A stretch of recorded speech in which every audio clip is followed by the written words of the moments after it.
जय श्री राम। जय बजरंगबली। क्या आप जानते हैं जेठ मास के मंगलवार का व्रत करने से ऐसे चमत्कार होते हैं कि असंभव भी संभव हो जाता है। आज की यह कथा सिर्फ एक कहानी नहीं है, यह है विश्वास, भक्ति और चमत्कार की सच्ची घटना जो आपके जीवन की दिशा बदल सकती है। तो आइए सच्चे मन से हनुमान जी का स्मरण करते हुए इस अद्भुत कथा का श्रवण करते हैं। बहुत समय पहले की बात है। एक छोटी सी गांव में एक गरीब ब्राह्मण और उसकी पत्नी रहते थे। उसके पास धन दौलत कुछ भी नहीं था, लेकिन उनके पास था अटूट विश्वास। हर मंगलवार वे हनुमान जी का व्रत रखते, लेकिन समय के साथ उनकी परेशानियां बढ़ती चली जा रही थी। घर में खाने तक के लाले पड़ गए। एक दिन ब्राह्मण की पत्नी ने कहा, हम इतनी भक्ति करते हैं, फिर भी हमारे जीवन में सुख क्यों नहीं आता। ब्राह्मण ने शांत स्वर में कहा, भगवान हमारी परीक्षा ले रहे हैं, हमें विश्वास नहीं छोड़ना चाहिए। लेकिन अंदर ही अंदर दोनों टूट चुके थे।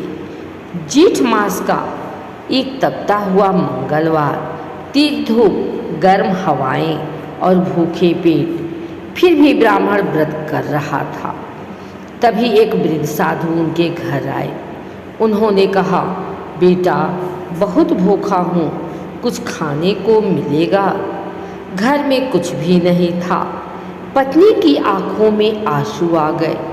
ब्राह्मण ने कहा, महाराज हमारे पास देने को कुछ नहीं, लेकिन अगर आप चाहें तो हम पानी दे सकते हैं।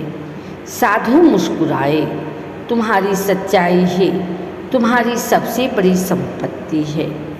अचानक साधु का रूप बदल गया। वह कोई साधारण व्यक्ति नहीं थे, वे स्वयं हनुमान जी थे।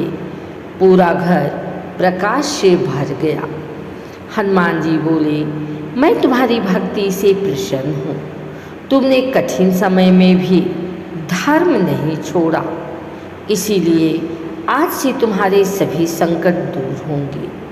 उस दिन के बाद उनके घर में धन आने लगा, खुशियाँ लौट आई, सभी कष्ट समाप्त हो गए। पूरी गांव उनके चमत्कार की चर्चा करने लगा। यह कथा हमें सिखाती है, सच्ची भक्ति कभी व्यर्थ नहीं जाती।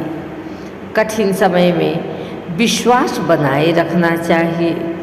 भगवान देर से देते हैं, लेकिन सही समय पर देते हैं।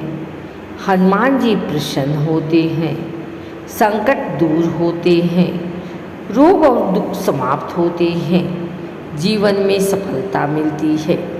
हे पवन पुत्र हनुमान जी, जैसे आपने उस ब्राह्मण के जीवन से दुख दूर किए, वैसे ही हमारे जीवन के सभी संकट दूर करें। जो भी भक्त इस कथा को सुन रहा है, उसकी हर मनोकामना पूर्ण हो। अब सभी मिलकर बोले, जय बजरंगबली। संकट मोचन हनुमान की जय। अगर आप चाहते हैं कि हनुमान जी की कृपा आपके जीवन में बनी रहे, तो इस कथा को जरूर शेयर करें और हर मंगलवार हनुमान जी का नाम जरूर लें।